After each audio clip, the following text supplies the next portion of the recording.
नमस्कार। आवाज़ आनी चाहिए, तुम लोग गायब रहते हो। मतलब वो देखो हाथ जोड़ के कर रहा है, अरे मुंह से बोल दे, ठीक है।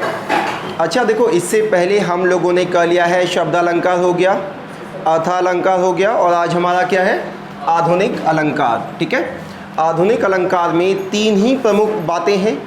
तीन कौन सी हैं? सबसे पहला है मानविकीकरण अलंकार, फिर ध्वन्यार्थ अलंकार और विशेषण विपर्याय अलंकार, ठीक है।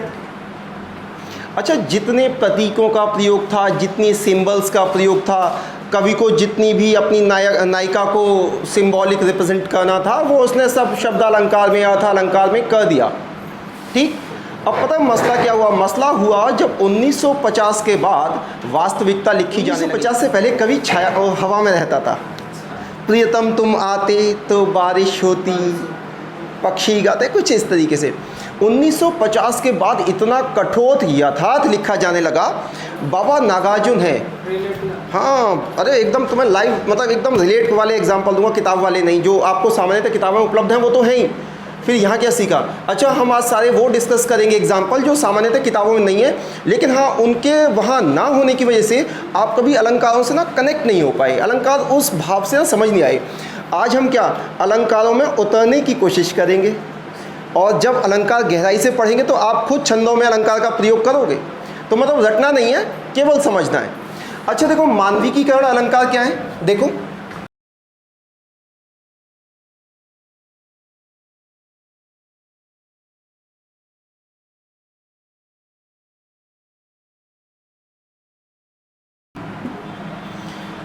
मानविकीकरण अलंकार क्या है? जब अमानव प्रकृति में, निर्जीवों में मानवीय गुणों का आरोपण किया जाए। जैसे, अच्छा, जो किताबों में आपको मिलती है ना, वो सबसे पहले तो वही सुन लो। प्रकृति उठी अलसाई सी, मुँह धोती शीतल जल से, हर किताब में लिखा हुआ यही। अच्छा, इसे करने के बाद ना आपको कभी वो भाव ही नहीं आएगा कि मतलब हम पहचाने कैसे। एक ही एग्जाम्पल दूसरा कहीं मिलता नहीं है। अच्छा, आज मैं आपको ना डिफरेंट टाइप के एग्जांपल दूंगा, जिससे क्या हो जाएगा कि आप कनेक्ट भी कर पाओगे और डिफ्रेंसिएशन भी कर पाओगे। अब ये तो हो गया सब जगह। अब एक कविता लिखी गई है 1952 में। किसने लिखी है? बाबा नागार्जुन ने। अकाल और अकाल के बाद उसमें मानविकीकरण अलंकार का जो प्रयोग है ना, मतलब अपने आप में अचूक है। पता है क्या लिख के गए हैं? एक और चीज़, इतना अच्छा लिखा है कि इंसान के विषय में बात हो रही है, लेकिन कहीं भी उसमें किसी मानव का जिक्र नहीं है। उसके बाद भी सारी घटनाएं और सारा परिदृश्य किससे मिलता है? मानव से। अकाल और अकाल के बाद वाली कविता है। पता है उसमें क्या लिखा है? कई दिनों तक चूल्हा रोआ, चाकी रही उदास, कई दिनों तक कानी कुतिया सोई उसके पास, कई दिनों तक लगी भीत पर छिपकलियों की गश्त, और कई दिनों तक चूहों की भी हालत रही शिकस्त। आप समझ रहे हो अकाल का कितना सटीक वर्णन किया है। और इसमें देखो, क्या मानविकीकरण अलंकार है या नहीं? कई दिनों तक चाकी रोई, चाकी काम है रोने का, यानी हमने निर्जीवों में मानवीय गुणों का प्रयोग कर दिया। चाकी नहीं रोती, लेकिन रोता कौन है? इंसान होता है ना। हमने उसका आरोपण किस में कर दिया? चाकी में कर दिया। कई दिनों तक चाकी रोई, चूल्हा रहा उदास। चूल्हा कैसा उदास है? उदास कौन होता है? उदास होता है इंसान। यानी मानवीय गुणों का आरोपण किस में हो रहा है? निर्जीवों में। मतलब कितना अचूक प्रयोग है ये किसका? मानविकीकरण अलंकार का। मानविकीकरण अलंकार समझ में आया? अच्छा, अभी केवल परिभाषा समझा रहा हूँ, पूरा लिखेंगे विस्तार से। ये समझ में आया या नहीं? आ गया। अब देखो ध्वन्यार्थ अलंकार। ध्वन्यार्थ अलंकार में क्या है? जब ध्वनियों को शब्दों में व्यक्त किया जाए, जब ध्वनियों को शब्दों में। सो जो इससे पहले इस अलंकार की चर्चा ही नहीं होती थी, पता ही नहीं था ऐसा कोई अलंकार है। लेकिन जो बाद में हम, हाँ, जब बाद में आधुनिक कवियों ने लिखना शुरू किया तो नए प्रतीकों, नए सिंबलों का प्रयोग होने लगा। तो क्या वो अलंकार की परिधि में नहीं आनी चाहिए? वो भी वही अलंकार की परिधि में आनी चाहिए। ज़्यादा किताबों में दो ही तरीके के अलंकार हैं, शब्द अलंकार, अर्थ अलंकार। ये पागल है क्या? ये भी होना चाहिए था। तो अब देखो, ध्वन्यार्थ अलंकार में क्या है? जब ध्वनियों को शब्दों में व्यक्त किया जाए तो क्या हो जाएगा? ध्वन्यार्थ अलंकार। अब जो भैंसा गाड़ी पे बैठा है, भाव तो केवल उस तक पहुँचेगा। चरमर चरमर चू, हाथ उठा रहा है देखो पीछे, बता बता। अच्छा बुग्गी चलाई कभी? बुग्गी भाई जिंदगी बेकार, बुग्गी नहीं चलाई तुमने? बुग्गी का तो मजा है। सुनो, चरमर चरमर चू, चरमर चरमर चली जा रही भैंसा गाड़ी। अच्छा ये वाक्य बहुत साधारण है, लेकिन जो बैठा है और जिसने उस गाड़ी के लटक के बैठा है, वो भी ऐसे नहीं कि बैठ गया, जो खेतों में से दौड़ के जाके बैठा है, दौड़ के जाके कूद के बैठा है, भाव तो उसने लिया है ना। अच्छा जो रस वहाँ पे उस बच्चे ने, अच्छा इसके बाद ना हमारा रस ही चलने वाला है, रस या छंद, क्या पढ़ना है? रस। इस बारी रस से ज़्यादा मज़ा मैं तुम्हें छंद में देने वाला हूँ। अच्छा, रस में कम मत छोड़ना। अब तुम्हें जब छंद चलेगा ना, उसके बाद तुम्हें लगेगा रस में तो कुछ बचा ही नहीं, तो बता दो किस में रस चाहिए, वही चलेगा। पहले रस, तो पहले रस ही चलेगा, ठीक है। अच्छा क्या उस बच्चे को अपने कार्यों के द्वारा रस की अनुभूति आनंद नहीं हो रहा है, और कवि ने वही आनंद काव्य के द्वारा आपको दे दिया? ये अपने आप में चमत्कृत बात है। चरमर चरमर चूँ चरमर चरमर चली जा रही भैंसा गाड़ी। भाव समझ रहे हो? वाक्य बहुत साधारण, लेकिन जिसने महसूस किया वही बता सकता है कि अलंकार कौन सा है। ध्वन्यार्थ अलंकार। कभी ना चलाई होगी पहले, लिखने से। अरे कभी तो सोचो कितने पुराने ज़माने के, हम तो कभी मतलब कुछ समय तक पहले गांव में जा रहे हैं। तो ज़्यादा ही होती थी पैसा। हाँ, एक समय पे शादी होके लड़की भी बैलगाड़ी में आती थी ना, तो बस कभी भी उसी समय का है। क्या कहा शायद तुम्हारी हम उसी में लेके आएंगे, ठीक है, मैं ही चला लूँगा, ठीक है, पैसा चेंज हो जाएगा। ठीक। अच्छा इसके बाद ना देखो कुछ काव्य के और प्रयोग हैं। प्रयोग कैसे हैं? एक गाना है बहुत फेमस, कौन सा? कोयल सी तेरी बोली कुकू कुकू। अच्छा क्या इसमें ध्वन्यार्थ अलंकार का प्रयोग नहीं है? कितना सटीक और कितना उत्तम प्रयोग है ध्वन्यार्थ अलंकार का। जब आप डे टू डे लाइफ के एग्जाम्पल से अपने आप को कनेक्ट कर पाओगे तो ही अलंकार समझ पाओगे, अदरवाइज तो फिर क्या करोगे? रटोगे आप कि भगवती चरण वर्मा ने क्या लिखा है और हरिशंकर परसाई ने क्या लिखा है, ठीक है। तो रटना नहीं है, आप वास्तविक एग्जाम्पल पढ़ोगे तो चीज़ें ज़्यादा समझ में आएंगी। तीसरा है हमारा विशेषण विपाद्या। विशेषण क्या होता है?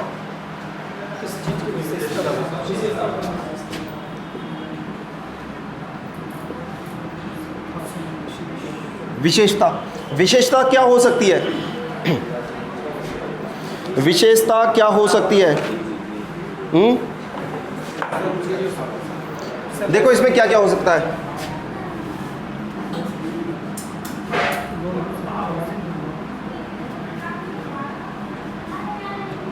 कुछ भी गुण हो, आकार हो, रंग हो, वो विशेषण हो गए।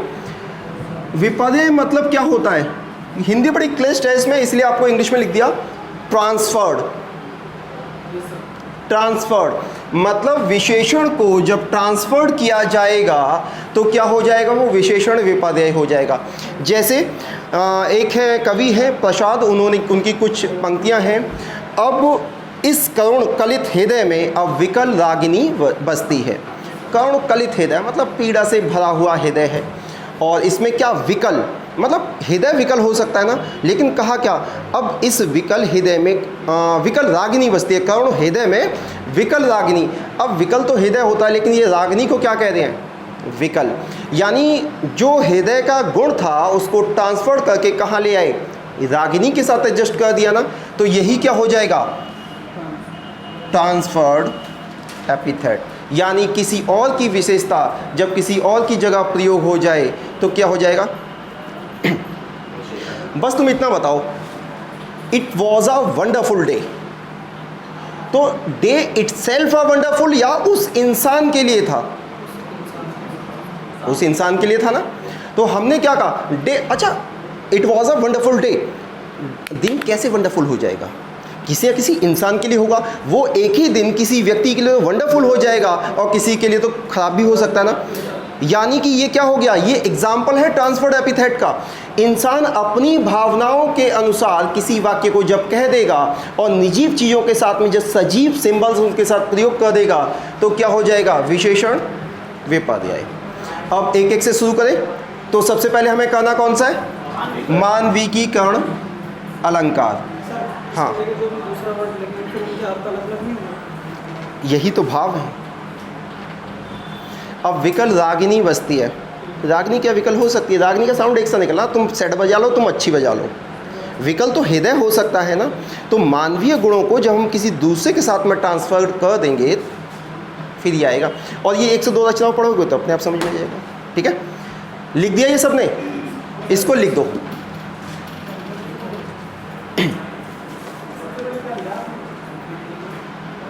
पर्सोनिफिकेशन,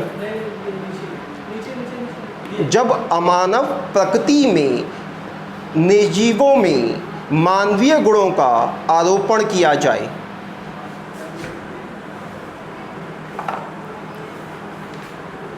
सर इसका एग्जांपल लिखना जरूरी है।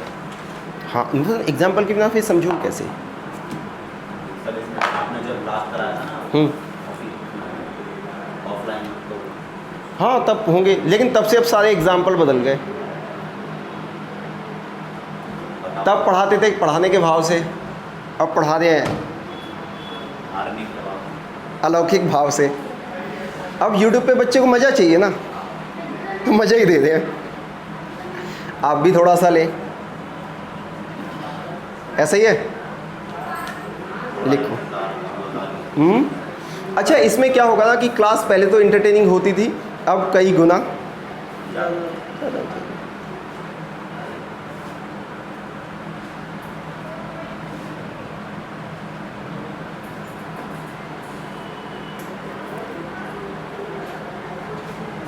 इसके एग्जाम्पल लिखें, देखो हटा दूं इसे।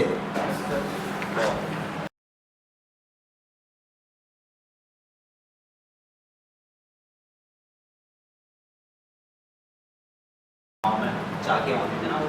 हाँ, पहले चक्की के साधन नहीं थे, उसी से करते।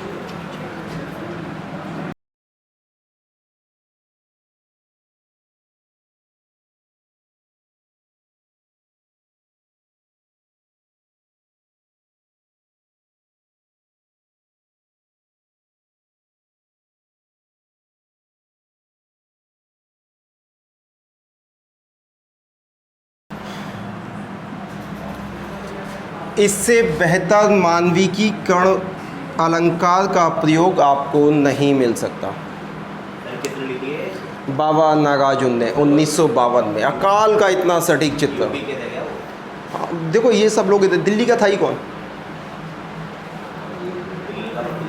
दिल्ली का तो खिलजी था। कई दिनों तक चाकी रोई, चूल्हा रहा उदास, कई दिनों तक कानी कुतिया सोई उसके पास, कई दिनों तक लगी भीत पर छिपकलियों की गश्त, और कई दिनों तक चूहों की भी हालत रही शिकस्त। अच्छा, इसमें मानवीकरण कैसे है वो देख लो। अच्छा, चूहे क्या शिकस्त रहेंगे क्या? इंसान का गुण है भाई, इंसान का गुण है। गश्त कौन लगाता है? इंसान लगाते हैं। चलो सोने को तो कह ही दो, कोई दिक्कत नहीं भाई, नहीं होता ऐसे। यानी कि हम अमानव प्रकृति में मानवीय गुणों का आरोपण कर रहे हैं, तो क्या हो जाएगा? मानविकीकरण अलंकार। और एक तो सब जगह मिलता ही है, प्रकृति उठी अलसाई सी मुँह धोती शीतल जल से, वो मैं नहीं लिखवा रहा हूँ, वो सब जगह उपलब्ध है ही आपको। और लिखे इसके कुछ एग्जाम्पल। मेघ आए बड़े बंठन के, लिख दो इसको भी, हटा दूँ इसे।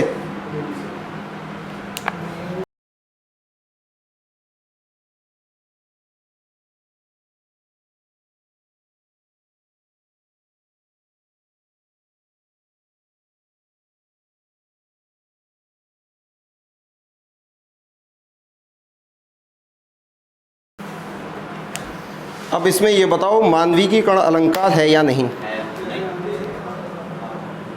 ऐसा है। लम्हों की सांसें, लम्हे की सांसें, ये ऐसा लम्हा। शीशे ने आवाज़ लगाई, शीशा ने आवाज़। चलो आने की तो आहट आती है, कोई इशू नहीं है। ये बीच की दो लाइन है ना सर, यही है। ये दो लाइन इसमें मानविकीकरण अलंकार का सटीक प्रयोग है या नहीं, है बस। और इसके रचनाकार कौन है, योगेश यादव। लिख दो। सर मेघ वाला भी तो हाँ, तो मेघ आए बड़े बंठन के, उसमें एक ही लाइन मिलती है। जब मैं इनके एग्जाम्पल लिख रहा था तो मुझे ऐसा लगा कि इनसे बेहतर एग्जाम्पल तो मैं, सॉरी हिंदी साहित्य में ऐसे तो बोल नहीं सकते कि इनसे बेहतर, हाँ लेकिन लगभग कुछ मिलते जुलते तो लिख ही सकता हूँ। बिल्कुल थोड़ी सर शायरी के अंदाज में। थोड़ी नहीं, पूरी हाँ लिख दो। मेरे को लगा सर ने गालिब की कॉपी की है। अच्छा, अगर आपके ध्यान में रहेगा तो आप ऐसा करोगे, आपकी मूल सोच होगी तो ऐसा नहीं होगा, लिख दो। शाहरुख सही है, टीप दो, बोलो आज ही काम आ जाएगा अब इसका, ये भी छाप देंगे।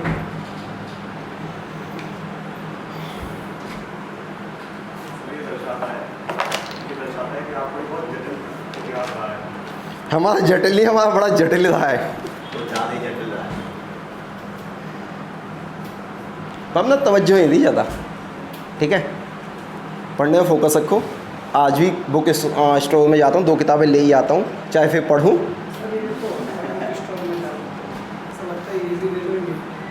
वो तो पहला पहला प्यार, वही है बस किताबें, ठीक है। हटा दूँ इसे, नहीं सर वो देख अलग ही कारणों से खुश हो रहा है।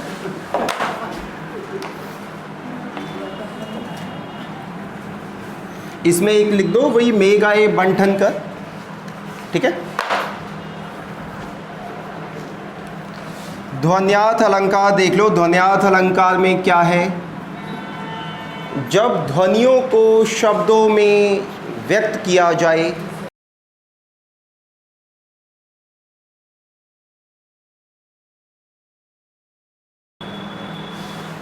जब शब्दों को जब ध्वनियों को शब्दों में व्यक्त किया जाए तो क्या हो जाएगा, ध्वन्यार्थ अलंकार हो जाएगा। इसका एग्जाम्पल देखो,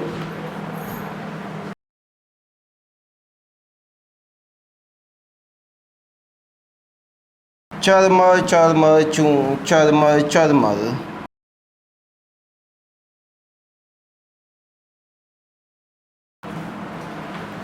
चरमर चरमर चूं चरमर चरमर, जली जा रही भैंसा गाड़ी। और ये है भगवती चरण वर्मा जी का।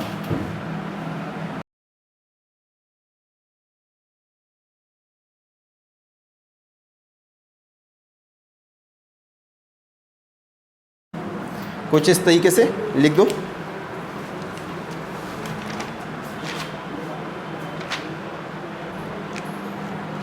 अच्छा, एक और तुम्हें मैंने अलंकार पढ़ाई, उम्मीद है समझ में भी आए होंगे। इसमें यहाँ से लेके यहाँ तक, कोयल से लेके, अब जिससे भी पूछूंगा बस वही बताएगा।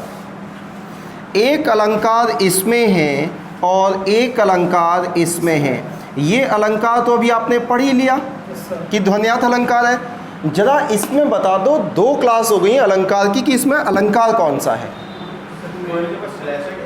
हाँ, कोयल के पास कौन सा?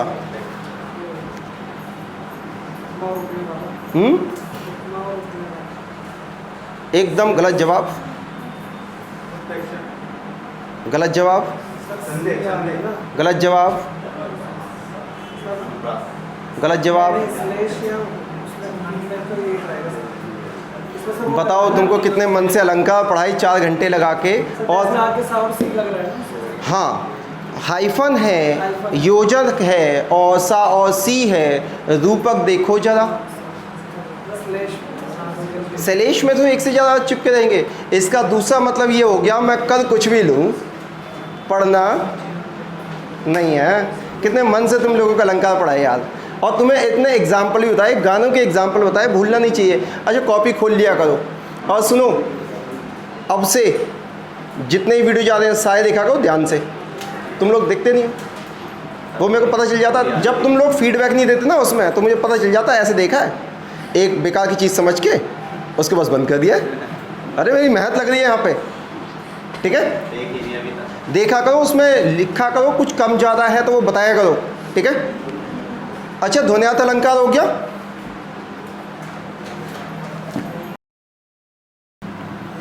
अब आ जाओ विशेषण विपर्य, इसकी परिभाषा लिखो जरा।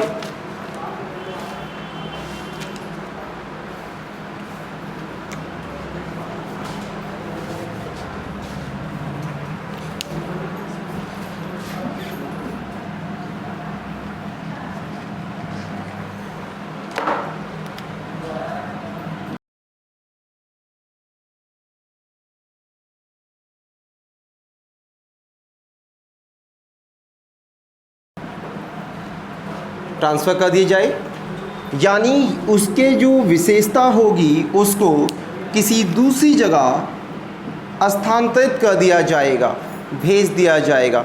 इसका एग्जाम्पल लिखो। सर ये डेफिनेशन है। हाँ,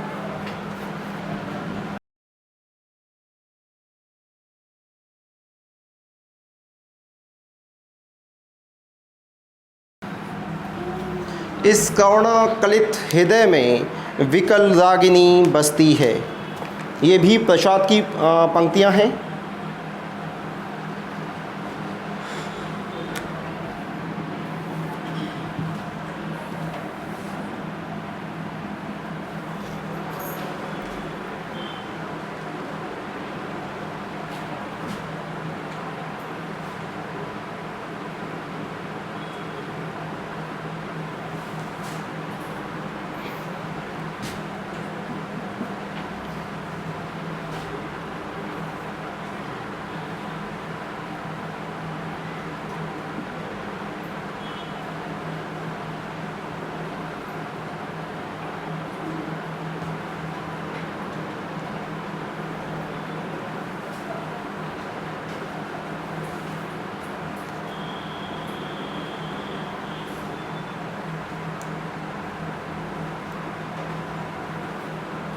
ठीक है, समझा दो इसे। देखो, करुणा कलित मतलब करुणा से भरा हुआ, एकदम डूबा हुआ हृदय है। अब जब करुणा से डूबा हुआ हृदय है तो विकल तो हृदय होना चाहिए, विकल तो हृदय होना चाहिए, उत्सुक, विकल, व्यग्र, उग्र सब हृदय होना चाहिए। लेकिन अब हो क्या रहा है, अब विकल रागिनी बसती है। रागिनी कैसी होती है, विकल, विकल हो सकती है रागिनी। विकल होने का गुण हृदय का है, यानी कि जो विशेषता हृदय की थी वो कहाँ ट्रांसफर हो गई, विपर्य हो गई, किसके सामने, रागिनी के सामने। अब रागिनी कैसी हो गई, ये पूरा एक शब्द हो गया, ठीक है। विकल का मतलब क्या है? विकल का मतलब होता है परेशान होना, दुखी होना, व्यग्र होना, मतलब इस तरीके से इसके सेंस है। तो विपर्य विशेषण विपर्य समझ में आया। जब किसी की विशेषता किसी और के सामने ट्रांसफ़र कर दी जाए तो विशेषण विपर्य होता है। ये एक एग्जाम्पल है, ठीक। और जो बच्चा आज नहीं आया उनके लिए ये क्लास डाल देंगे, पर रिपीट नहीं होगी। पता चले कल आए फिर कहीं अलंकार का रिपीट नहीं होगी। देख लें, 3 ही थे, इससे पहले हमने सारे कर ही लिए हैं। अच्छा, उनके वीडियो भी दोनों के आपको डाल देंगे। तो इस तरीके से आज हमारा अलंकार क्या होता है, कंप्लीट।